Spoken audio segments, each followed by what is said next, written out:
some person in the media could have asked the question and dug in deeper around the connections between Alameda and FTX for the last 24 months. So could have diligence at a venture firm. At no point could any person have asked these questions and found ex-employees and said, are there any unseemly connections here between FTX and Alameda? There was no disgruntled employee. I mean, every company has disgruntled employee whistleblowers. But here, where there was billions of dollars being made by tens of people, not a single person who felt on the outs.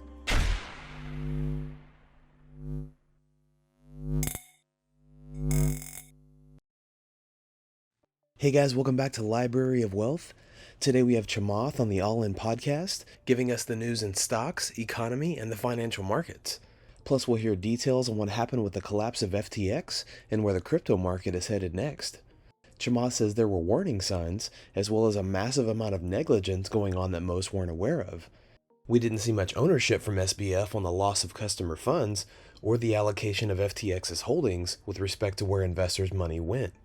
Chamath has been pretty accurate, even predicting back in January the current crash and recessionary climate we're seeing now, and we'll see how that's going to affect the stock, crypto, and capital markets over the next few months. Let's check out Chamath on the All In podcast as he shares his concerns about the financial imbalance and where we're headed next. Don't forget to like and subscribe if you enjoy the content we do here on this channel. Let's get right into the video. We were all standing around holding our hands while the CFTC and the SEC were fighting. That's not something that consumers can be expected to adjudicate. So yes, we should have legislation that clearly defines all of this, but there were enough parameters that created regulatory frameworks where a bunch of good actors did operate in them and are continuing to do so, like Coinbase. So I don't think this is a regulatory issue. I think that if you believe there are people who are supposed to forensically examine things and get to the bottom of things and ask hard questions, those people did none of that here. And what's even more worrisome is what they're showing is now with a massive amount of data that shows that you could ask hard questions, they don't care to because it makes them look bad. I disagree with this, Chamath. I think regulators failed here because they have been reactive to crypto. They have not been proactive, and they have not been clear with the crypto community that what they were doing was illegal, and they should have put the regulations in quicker, and they're playing catch up. But all three groups failed. The media failed, the regulators failed, and VCs failed. Capital allocators failed, apparently, to do diligence here and install proper governance. You cannot put a company like this, in business with Jason, billions of dollars and have no board of directors. No, I agree with you. Or he lied to them, I agree with you. My point is that while regulators are basically fighting a territorial turf war, okay, the media could have still done their job.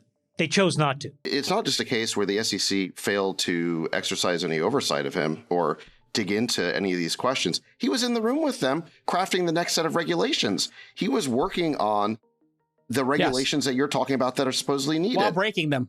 They let the fox in the hen house. Yeah. He was going to craft a new type of regulatory license for these types of exchanges with the result that he was going to get one and some of his competitors weren't. This was one of the things that triggered CZ to basically, do what he did, which is basically that SBF was trying to get Binance and competitors like that banned, while SBF would be one of the sole people to get the license. Yeah, Jason, you just said something derogatory towards CZ. He rug pulled them.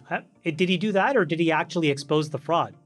That's what I mean by rug pulling, yeah. He was partners with him. That's not what rug pull means, Jason. Okay, well, he was partners with him, and then he realized he was weak and that he was doing some stuff that was shady, and he decided he would eliminate a partner who was creating regulation, as Sachs said.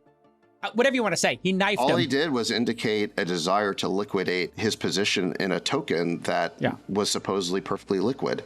And that's basically, that caused everything to unravel. Yeah, but these were partners, right? I mean, these were deep business partners. But, and they were partners. They were collaborating on these tokens together. So they weren't competitors. No, they were not, Jason. Like, part of the big loan that initiated all of this stuff like a year and a half ago was to buy FTX off the cap table.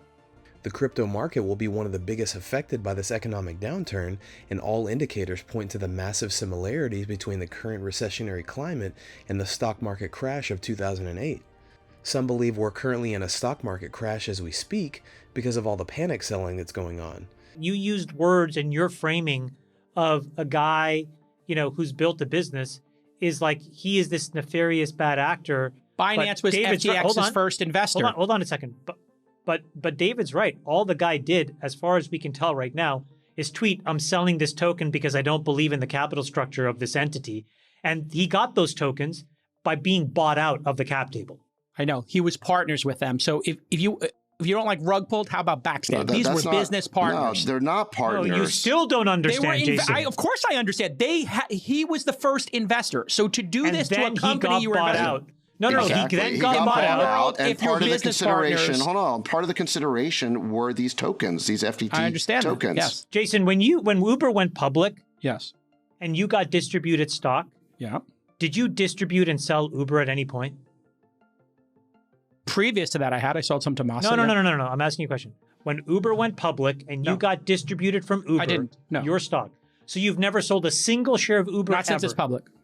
No, I sold it before in private markets. Okay, yeah, but I'm sorry, but that doesn't make Jason a partner of Uber. You're just a stockholder. He was the first investor in the company. That might have been a historical situation, but their status at the time that CZ tweeted was that they were competitors. Okay, fine. I mean, they became competitors. I agree. And by the way, to Chamath's point about this rug pulling language, CZ did perform a service in this sense, okay?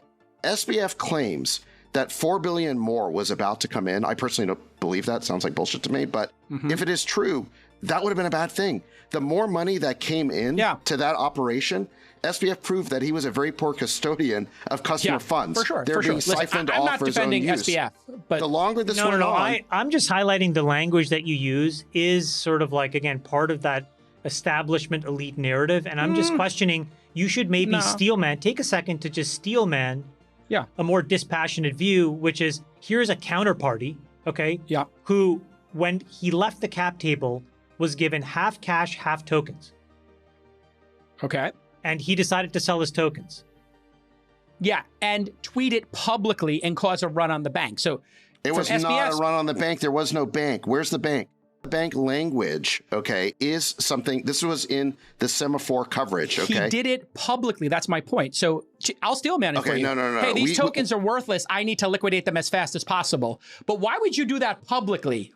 Why wouldn't you do it privately? Because you're about to move the market. He wanted to move the market to zero. No, he's about to move the market. He's letting people know why. But he wanted to kill his competitor, as Chamath was just saying. CZ wanted to kill his competitor who was trying to kill him. I didn't say he was trying to do that. We got to back up here because I think we've done a lot of like 30,000 foot like lessons and like takeaways from this whole thing, but we haven't really established what it is that SBF did wrong. So I think we need to sort of take a second to unmuddy the waters. Okay. And part of that, I think we should start with this idea of a run on the bank because the press who've been writing puff pieces about SBF, I'd say mainly Semaphore, which he was a big donor to, they've been trying to frame it as a run on the bank. And then that implies that it's not really his fault. It could happen to anybody. Lots of banks have had this problem. Okay, first of all, they're not a bank. Banks actually have the legal right, under certain conditions, to take customer deposits and loan them out. Okay? Yes. They did not. Their terms of use did not allow that, as Stephanopoulos pointed out. SBF's answer to that was, well, we had this like margin account program. There were other provisions and other terms of use. But most of the customers who lost money, the vast majority, did not opt into that program. They never agreed to that. Some believe we're currently in a stock market crash as we speak because of all the panic selling that's going on. The amount of global market value that has been wiped out in just the last 5 months is astounding, and now the banking infrastructure is being threatened. Even though the market may be operating on fear right now, the coming months will be a clear indicator of what we can expect from the stock, crypto, and capital markets. The unwinding we're starting to see is eerily similar to the banking collapse in 2008. The extraordinary amount of fraud that was involved with FTX has still not been fully unraveled, but it's clear now that many warning signs were overlooked. What do you guys think about Chamath's sentiment on the current state of the crypto market and where we're headed next? Comment down below. Don't forget to like and subscribe. This is Library of Wealth. We'll see you in the next video.